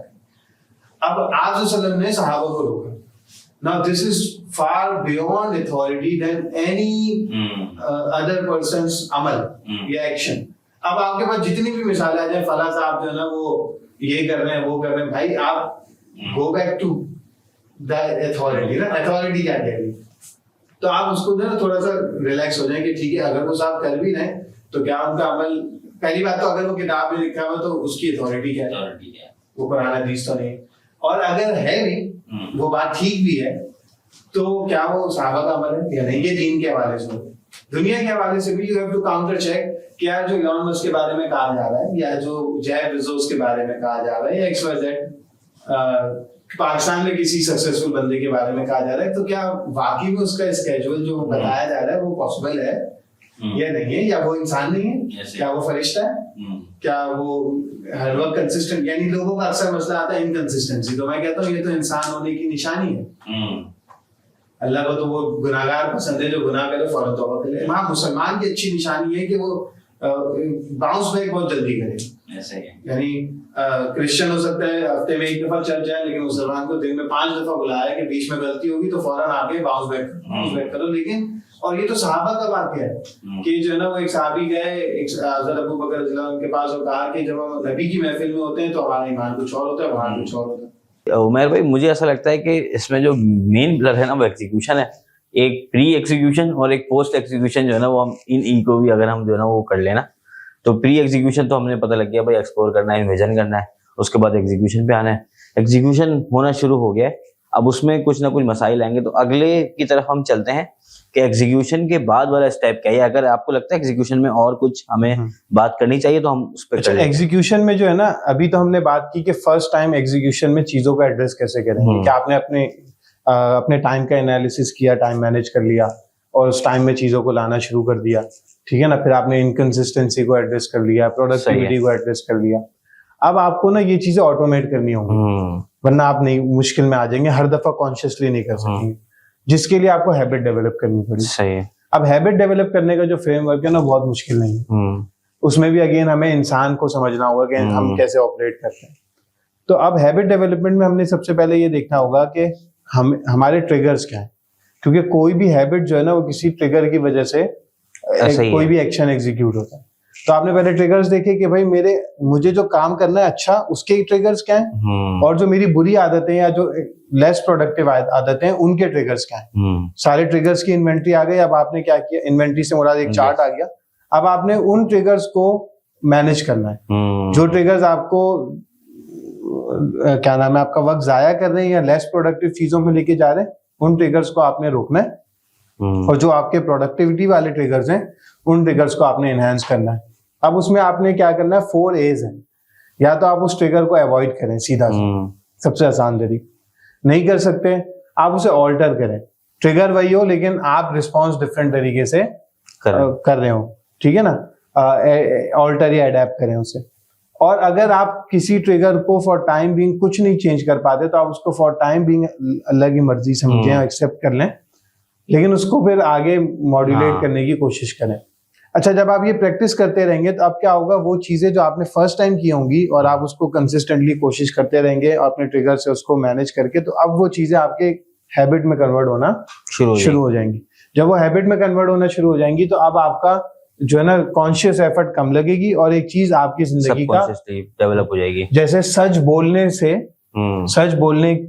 मुस्तकिल सच बोलने से इंसान सच्चा हो जाता है, ऐसा ही है। तो इस जुमले से हमें वो अंदाजा होगा, जब एक चीज को हम कंसिस्टेंसी से करने की कोशिश कर रहे होते हैं तो वो चीज हमारी आइडेंटिटी बन जाती है, वो हमारे कैरेक्टर का हिस्सा जो है ना बन जाती है।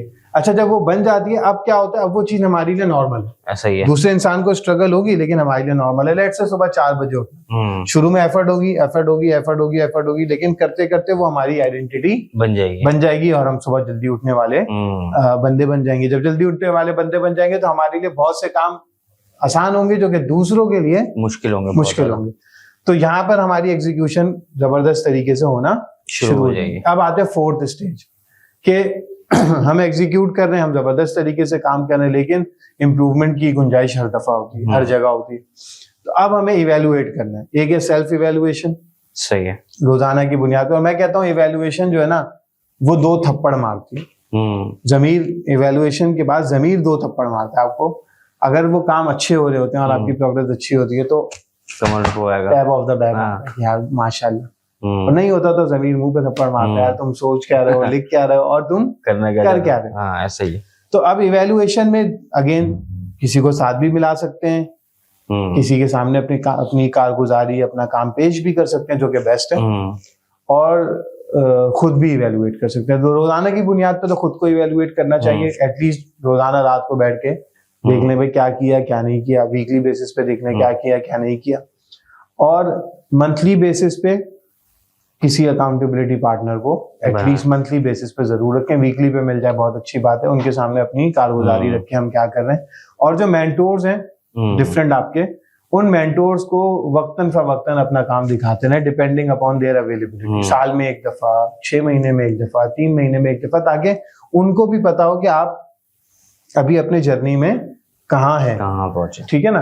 और इस हैबिट से मुझे बहुत फायदा हुआ। अच्छा देखिए, हर इंसान मसरूफ है तो आपको जगह बनानी पड़ती, ठीक है ना। आसान सा रूल ये, नाराज कोई नहीं होता, कोई इंसान बुरा नहीं होता, मसरूफ होता है। तो आपको बस उनको बार बार टैप करना है, रिमाइंड करना है, नॉक करना है कि वो आप उनसे वक्त लें और उनके पास जाके अपनी कारगुजारी रखें। मुझे जो एक्सपीरियंस रहा इस पूरे जर्नी में 18 साल के, इसमें मुझे महसूस हुआ कि जो है ना, जब हम लोगों को अप्रोच करते हैं ना, मेरे साथ तो ऐसा हुआ अल्हम्दुलिल्लाह कि 9 आउट ऑफ 10 यानी 90% सक्सेस रेशियो में, चाहे वो जितने बड़े लोग हों। हाँ, ऐसा ही है, सही ना। यूनिवर्सिटी के डीन्स हों, गवर्नमेंट के सीनियर लोग हों, बिजनेसमैन हो, वो मुझे जवाब देते हैं, बुला लेते हैं, और जब मैं उनके सामने अपनी बात रखता हूँ वो उसमें मुझे बिल्कुल इखलास के साथ समझाते भी हैं और वो नेक्स्ट मीटिंग के लिए भी अवेलेबल होते हैं डिपेंडिंग अपॉन देयर अवेलेबिलिटी। वो खुद कहते हैं आप चलो बेटा 3 महीने बाद 4 महीने बाद जब तुम्हें नेक्स्ट स्टेज पे पहुंचो तो हमें जो है ना वो बता देना। हाँ, अब हमारी जिम्मेदारी ये है कि जो उनसे हमें काम मिला है वो काम तो करके जाए। हाँ, वो काम करके जाए या कुछ ना कुछ ऐसा लेके जाए कि यार उनको लगे कि हाँ यार मैं अगर वक्त लगा रहा हूँ उनके ऊपर तो सही है। लेके जाने से मुराद ये नहीं है कि आप कुछ अच्छी सी चीजों वो तो उनके लिए वो मैटर नहीं करती ना। इसकी मिसाल है मुझे मेरे मेंटोर ने दी कि अगर आप विलिंग हो ना तो आपको सीनियर से सीनियर बंदा टाइम देता है। तो ना महातीर मोहम्मद के बारे में उन्होंने बताया कि एक दुबई में एक पाकिस्तानी लड़का था, उसको टाइम मिल गया तो महातीर मोहम्मद के पास गया, उसने बताया कि मैं ये उम्मत के लिए मुसलमान मुल्कों के लिए कुछ करना चाहता हूँ। तो उन्होंने ना उसे 2 बुक्स का कहा कि ये 2 बुक्स पढ़ो और महातीर मोहम्मद और उसको कहा कि 90 डेज में या इतने दिनों में 2 बुक्स पढ़ो, then contact to my assistant ना वो आपको कनेक्ट कर देंगे। वाह, अच्छा अब क्या हुआ, इसने कहा कि ये बुक कहाँ से मिलेगी? महातीर मोहम्मद ने बोला दैट्स नॉट माय जॉब। ऐसा ही है, ये भी मैं बताऊं। फिर महातीर मोहम्मद ने कहा if you don't read those books don't call मी। है ना, कॉस्ट है ना भैया, आप मतलब काम ही नहीं करना तो आप टाइम जाया करेंगे, ठीक है ना। और जब आप स्ट्रांग होते हैं ना तो जैसे मेरे साथ जो लड़का एंगेज होता है सुना है, नुमान अली खान साहब आए हुए थे पाकिस्तान, तो वो उस कॉन्फ्रेंस में गया था, मैं इत्तेफाक से नहीं गया था। अब बाद में रश लगा हुआ ना, तो हमारा जो वो है slogan 50 million purpose driven leader, 1 million purpose driven leaders, हमारा जो स्लोगन है 1 मिलियन पर्पस ड्रिवन लीडर्स। तो अब क्या हुआ, उसने एकदम से नुमान अली खान को कहा ना कि we our company has a vision to develop 1 million purpose driven leaders based on Quran and Sunnah and we need your guidance. तो नुमान अली खान ने इतने बड़े मजमे में उसको बोला, उसको बुलाया, उसको अपना ईमेल दिया, कहा send me a proper document what you are doing. तो नुमान अली खान भी इंटरेस्टेड होगा। ऐसा ही है, यानी ये मैं बता रहा हूँ कि लोग इंटरेस्टेड हैं, मेंटोर्स इंटरेस्टेड होते हैं। आप उनको और आप उनको क्या नाम है अब्यूज तो नहीं कर रहे कि आप हर थोड़े दिन बाद पहुंच रहे हैं और काम नहीं कर रहे तो उनके साथ जाती है ना।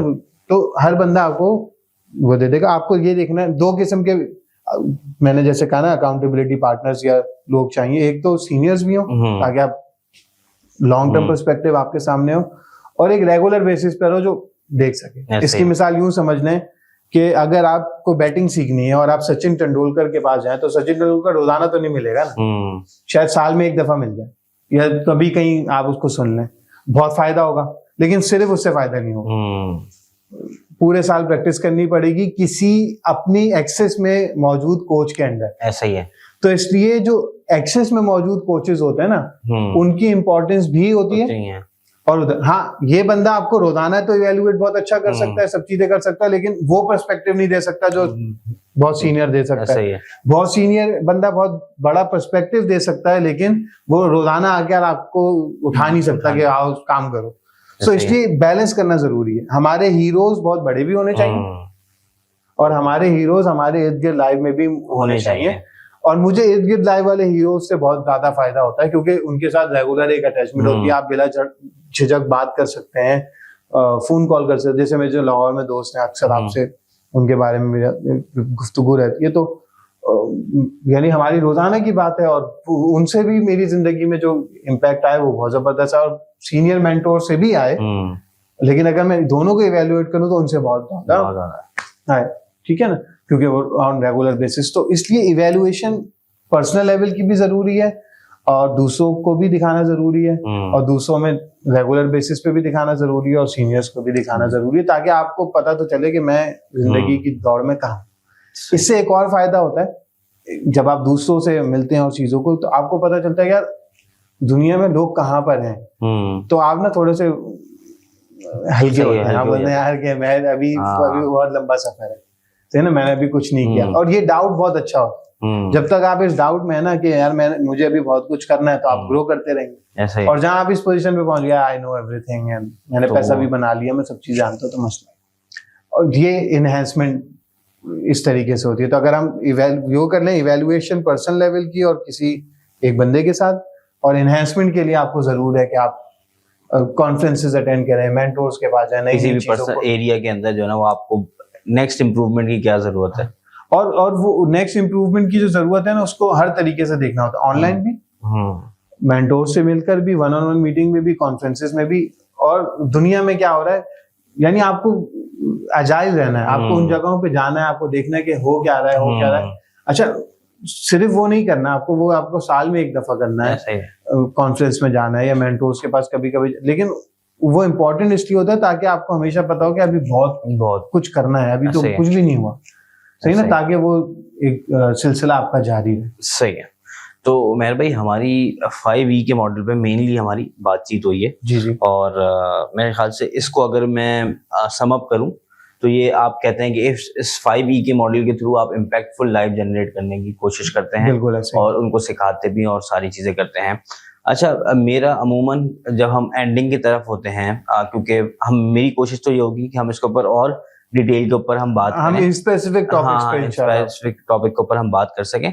अच्छा, इसमें मुझे बताएं कि जितने भी लोग हैं, मैंने देखा है अक्सर के 2 तरीके के लोग मैंने फाइंड आउट करे, और मेरी कोशिश है कि मैं उन लोगों को एड्रेस कर सकूं ना। वो ये है कि एक इंसान वो है जिसके दिमाग में बहुत सारे ख्यालात आते हैं, जो कि नियत भी रखता है अच्छा काम करने की और अपने आप को बदलना भी चाहता है, लेकिन उसका लेवल जो है ना वो सिर्फ ख्यालों के लेवल पे ही चलता रहता है। और एक इंसान वो है जो कि स्टार्ट भी कर चुका है, लेकिन अभी जहां उसने पहुंचना है, इन दोनों पॉइंट्स के दरमियान जो फासला है, उसके अंदर ऐसा होता है कि वो कभी गिरेगा भी, कभी मसले भी आएंगे, अभी स्टक भी हुआ होगा, तो उसको कोई ना कोई बातचीत चाहिए होती है या कोई ना कोई इंप्रूवमेंट चाहिए होती है। इन दोनों के लिए आप क्या एडवाइस देना चाहेंगे?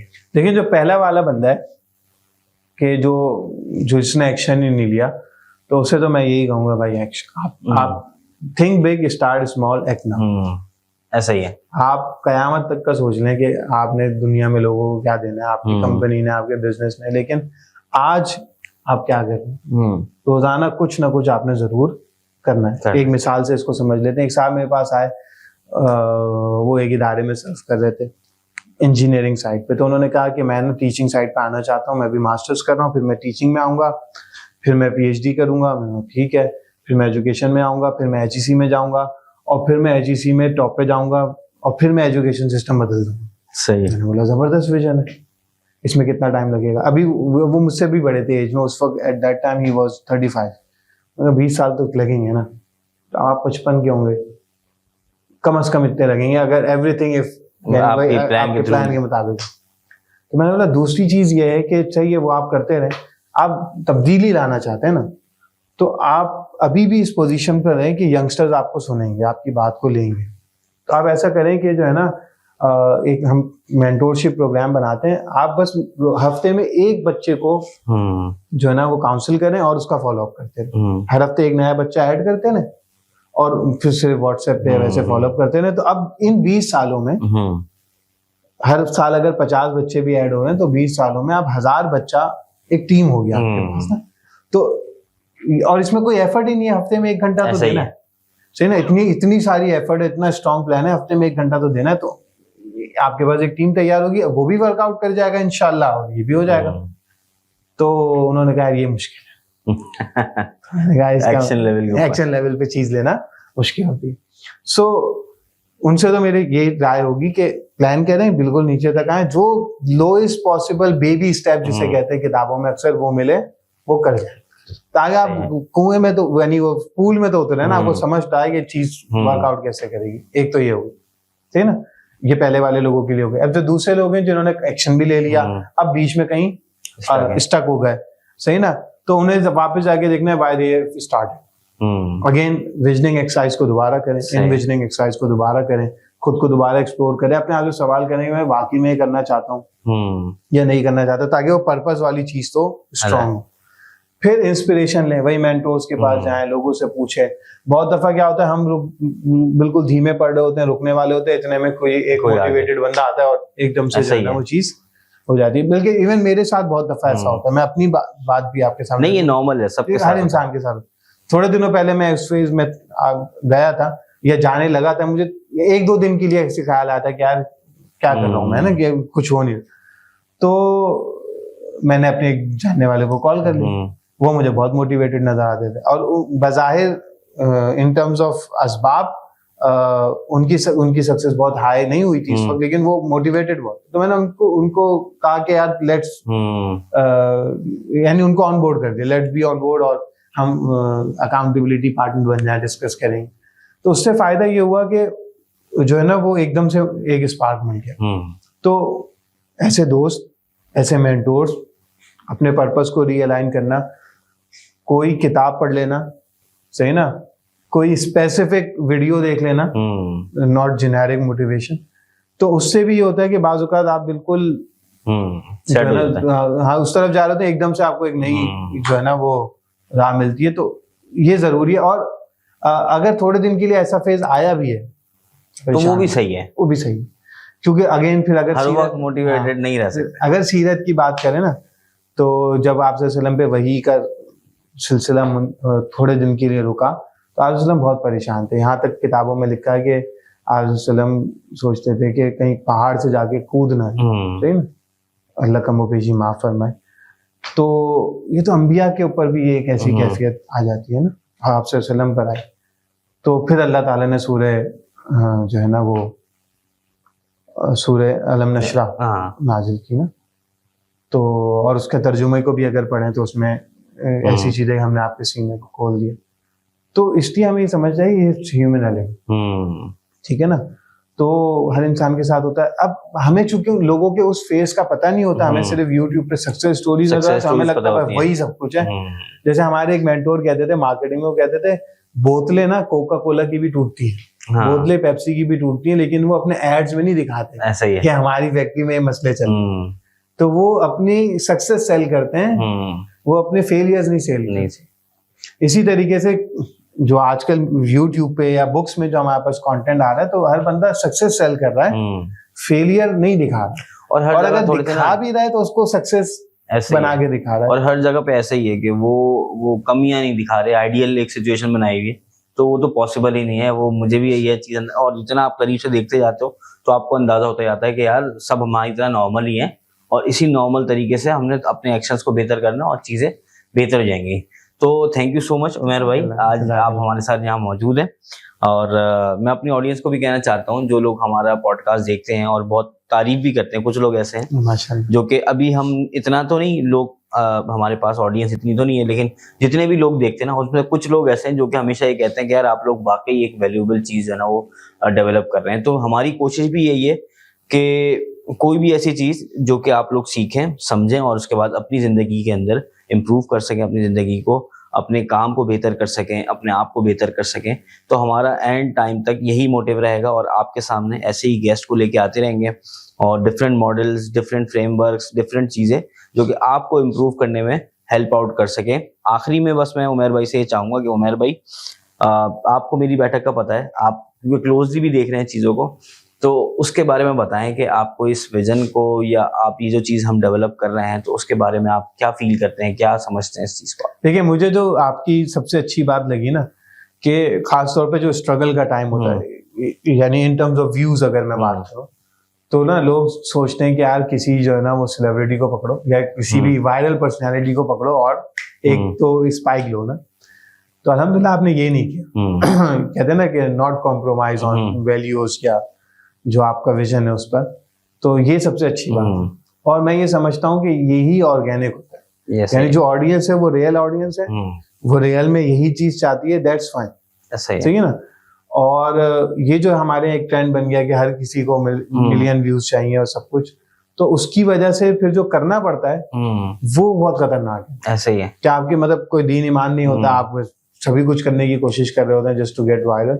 तो वो नहीं, आपने ये देखना है भाई ये वैल्यू एडिशन करनी है। और अल्टीमेटली हमारे एक मेंटोर कहते थे एक बात जबरदस्त, वो कहते थे कि देखें आप इखलास के साथ काम कर लें, अगर उसको स्केल अल्लाह ने कर, अल्लाह ने उसके लिए स्केलिंग लिखी होगी ना तो हो जाएगा, और अगर अल्लाह ने उसके लिए स्केलिंग नहीं लिखी होगी तो वो स्केलिंग आपका काम नहीं। आपका काम क्या है? इखलास के साथ अपनी पूरी एफर्ट कर देना। अगर अल्लाह ने चाहा होगा स्केल हो जाएगा, और अल्लाह नहीं चाहेंगे वो स्केल नहीं होगा। और अगर उसमें कोई फितने का एलिमेंट है तो अल्लाह की रहमत होगी कि वो नहीं खत्म हो जाए, ठीक है ना। और बाज़-औक़ात उसका उसमें खैर ऐसी होगी कि वो स्केलिंग वाली खैर नहीं होगी, वो चंद लोगों ने ही उससे फायदा लेकर कुछ जबरदस्त काम करना होगा, तो वो वो चंद लोगों पे बहुत हाई इम्पैक्ट क्रिएट हो जाएगा। और आपके भी ऐसे मेंटोर्स हैं, हमारे कॉमन मेंटोर्स भी ऐसे हैं कि जिनको लोग नहीं जानते उनको। सही ना, लेकिन जहाँ से आपने पढ़ा है उनको लोग नहीं जानते, लेकिन उनका एक इम्पैक्ट है शरद नान साहब का, सही है ना। मेरे बहुत से ऐसे मेंटोर्स होंगे, तो किसी का जानना, हमारा वायरल होना इज नॉट नेसेसरी। मैं पाकिस्तान में ऐसे लोगों को जानता हूँ, आप भी जानते हैं, जिनके कारनामे अगर हम ऑन कैमरा बताएं तो वो इलॉन मस्क कुछ नहीं होगा, ऐसे है ना। अगर हम पूरे दीन दुनिया के पैराडाइम में रखते हैं उनके कारनामे देखें, लेकिन वो कॉमन मैन की तरह जिंदगी गुजार के चले जाएंगे, क्योंकि असल तो अल्लाह के है ना। सो मुझे इसलिए ये सबसे अच्छी जो आपकी ये बात लगी कि आप लोगों ने जो है ना इसको कॉम्प्रोमाइज नहीं किया, और जो ऑडियंस है वो ऑडियंस रेगुलर एक ऑडियंस है जिसको ये चीजें चाहिए और वो ये चीजें उसको मिल रही है। एक और चीज जो मुझे बहुत अच्छी लगी आप लोगों की, आपके पर्सनल भी और आपके पॉडकास्ट की भी, कि इसमें जो आप लोगों का एक जो स्पिरिचुअल एलिमेंट होता है, अक्सर आपके गेस्ट भी मैंने देखे, वो एक बहुत जो है ना वो यूनिक चीज है, जो इन जनरल जो है ना वो ट्रेंडिंग चीजों में वो इतनी ज्यादा नहीं है। थैंक यू सो मच उमेर भाई। 5E का मॉडल हमने आज रखा है, और उसमें डिफरेंट जो है ना वो हमने ईज के बारे में बताया है, एक्सप्लोर, इन्विजन, उसके बाद जो एग्जीक्यूशन आ जाती है, उसके बाद इवैल्यूएशन है, और उसके बाद एनहांसमेंट जो है, इस सब के बारे में हमने बात करी है। तो अगर ये मॉडल अपनी जिंदगी में आप लोग इम्प्लीमेंट कर लेंगे तो मुझे लगता है कि कल से आज बेहतर हो सकता है आपका एक्शन के लेवल पे। तो मैं आप लोगों को इजाजत चाहता हूँ। थैंक यू सो मच, मिलते हैं नेक्स्ट एपिसोड के अंदर।